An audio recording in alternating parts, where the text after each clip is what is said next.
Oh, it's a great life on the buses. We can sing it if you like. Try singing it, go on. It's a great life. No. Prince Harmon. Oh, it's a great life on the buses. All right. Cut back. Thank you. Honestly, we're talking about On the Buses, not surprisingly, and I'm joined by Brian and Phil, both halves. And I've got a big half in the middle there. Both halves of the Hammer Runners, And a quarter. who we're going to be talking about On the Buses for a particularly good reason, because it's an important subject.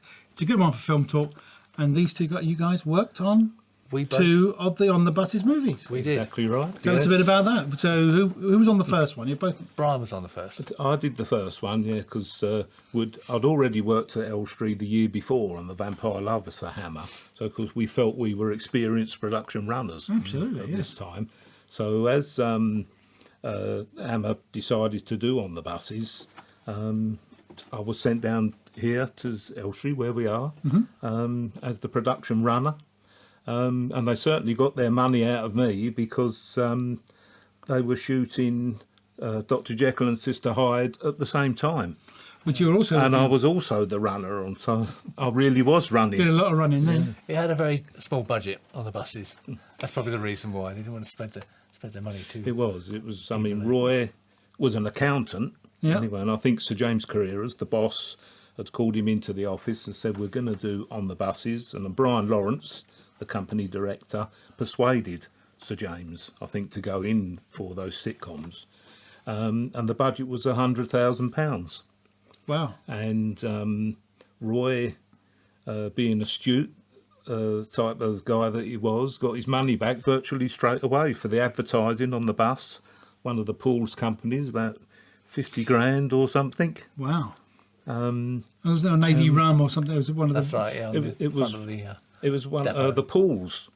And Paul's on the side of the bus. On the bus, yeah. Excellent.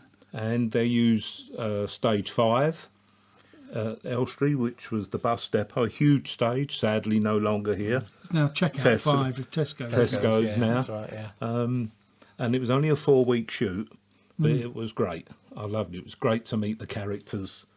The first morning that I met Olive, this lovely looking lady brought into the studio every morning to be made up to look Absolutely this awful. really sort of frumpy face cream. And she was lovely, and they were all lovely people to work with. And it was the same cast as the TV Yes. series, which had started a couple of years before. Exactly, been very popular, and I think that's why they thought it was a good idea to get involved with that. Hammer hadn't made a comedy film for like 10 years, really. They did Watch It Sailor back in 1960, and then apart from a few sort of slight comedies, they hadn't really launched back into it. And I think they thought, well, they had money to spare, I don't know, but they certainly thought it was worth investing 100,000 in, and they seem to be making so many films at Elstree, they must have had a certain deal that it was good to do it here.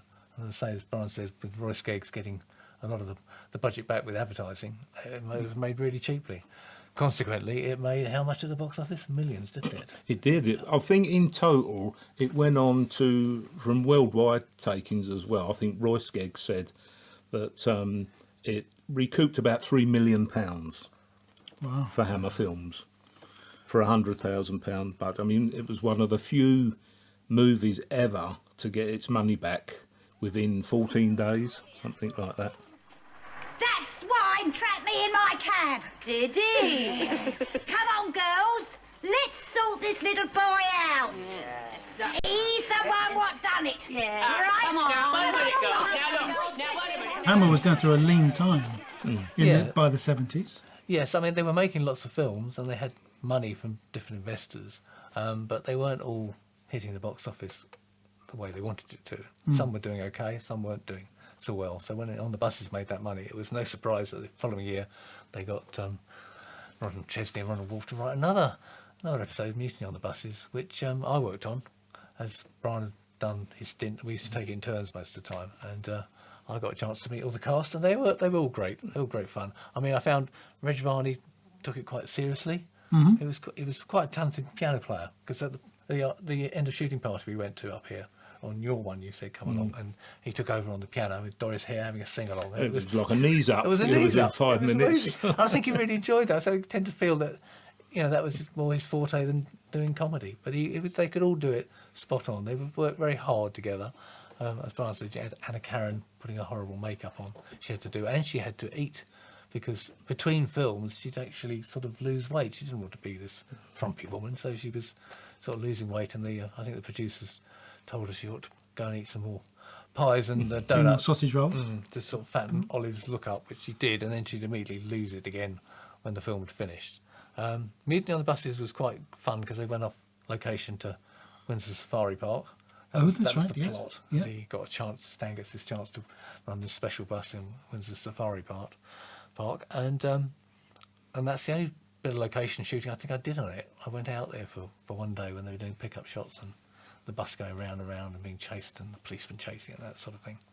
The rest of the time it was all studio work, which I say stage 5 was the bus depot. Most of it was settled in there, and it was fun. They were very professional with what they do, but we used to find you used to have more fun on the horrors for some reason, on the horror films. Wow. Because they were sort of so keyed up with doing the role that when the sound cut, they sort of relaxed a bit more and they messed around a lot more.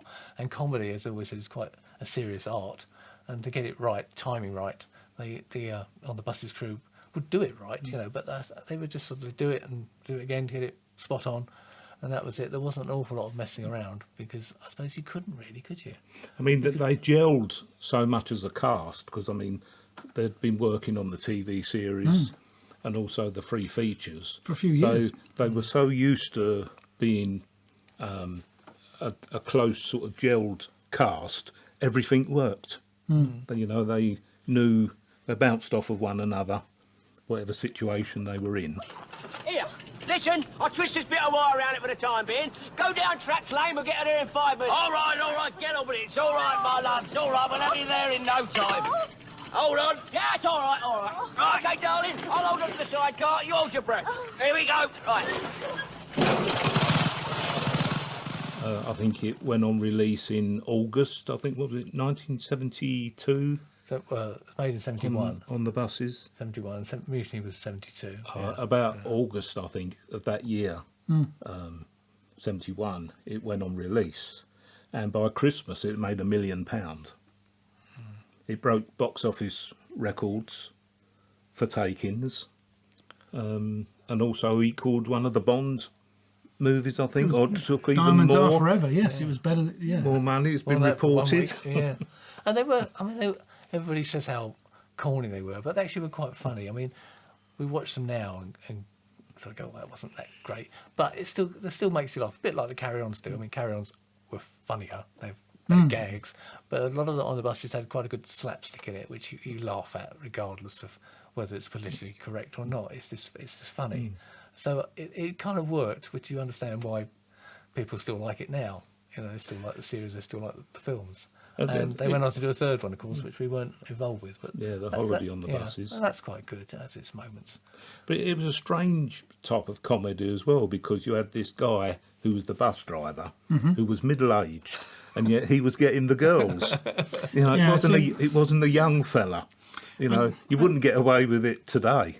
Reg Varney was in his 50s at the time, early 50s. He was late 40s, apparently, when he started, So by the time he did Holiday, he must have been 50, Yeah, you can't see him knocking around with a few 20-year-olds, really. Not really, but that was part of the plot, really. He was always trying. It was always Jack that ended up getting the bird, or somebody else. He never actually always made it. His girl, even in Mutiny on the Buses, where he was engaged to the character Janet Mahoney played, he doesn't. In the end, it all works out. It doesn't work out in the end. He goes off and he's by himself again, sort of thing. So that was part of the twist. Maybe they wrote that into it. That poor old Stan was never going to get the bird, as it were.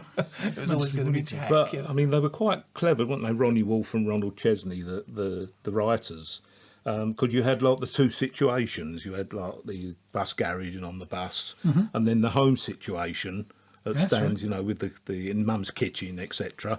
So they had the two sort of situations that the storyline could move from episode to episode, etc.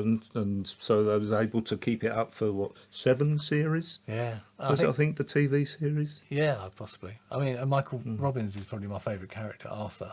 Arthur, he yes. used to make me laugh. It's just his delivery of his lines and everything else. It was so a bit, dry. it was a bit rude to poor old Olive. But A lot. a lot. Yeah, he probably was. Yeah. But at times, he was just made you laugh. He was a great old character actor. He turned Yeah, he up did in lots of so things. many things. He did, yeah, many things, yeah. I've always felt a bit sorry for Anna because, as you were saying earlier, you know, she was having to eat these huge dinners, and when you see a film in that sort of restaurant or meal situation, you don't often see people actually eat anything. The dialogue's going on, etc. You don't really actually see people actually eat anything because there's I remember the prop man getting this heated meal out this hot oven they had there, and there she is, and of course she's having to get stuck in again. Really enjoyed this. Oh, poor Anna. I suppose Johnny Mills in Ice Cold in Alex drinking the Carlsberg lager at Yes. the end. Yeah. 12 takes, you know, but Well, I've fallen over after that. absolutely, absolutely. But it's a great comedy set, and it's still remembered. And I mean, On the Buses plays on Yeah. ITV3 pretty much every day. But there's conventions and The memorabilia. fan club goes. is very, very popular. You know, they have a fan club and they do have conventions, yes, getting together. And is it the 50th anniversary of the first series and the last time they're getting together? The last time I think they're going to have a do in Elstree. I think they still do a holiday on the buses up in the location up at the holiday camp Pontins, yes, up there. But things may carry on in a different way. Sadly, of course, there's only Anna Karen, you know, the main cast who's with us Yes, now, of course. which is sad. I mean, we were, in our 20s then, Yes. and we were the youngest people on the set. Because a lot of them are no longer here, which is so sad. And you're probably still the youngest in the audience, isn't it? Maybe. True. Interesting. But that's On the Buses. Yeah. Mutiny on the Buses and Holiday on the Buses, a great film trilogy made here at Elstree. And still remembered and adored by fans. Oh, that's right, yeah. And there are some, I can remember going to one of the On the Buses club scene, and there was a guy there, he come from somewhere in the Midlands, and he was obviously a bus transport enthusiast, and he was really pleased when On the Buses come along because he didn't feel so much like a nerd. And he actually went out once and bought his wife a birthday present. And he said, come and I'm going to show you, get your present. And he bought her a double-decker bus. I said, you're kidding. What am I going to do with that, she said. And they take it round to gala events and stuff like that. So he said, I'm really grateful for On the Buses. Well, they've still Jewellery. got it now on. Jewellery, yeah, jewellery, yeah. Round the World Cruise. No? No, you've got A Route Master. Yeah. Not quite the same. How am I going to wear that round my neck? You need to get an extension to the garage. You need to get So, that. yeah. Interesting. Guys, thank you very much. Thank you for reminiscing about On the Buses and some of your early work. And they're still being enjoyed by fans today. Yeah. Yeah, thank you very much. Thank you very much. Thank you.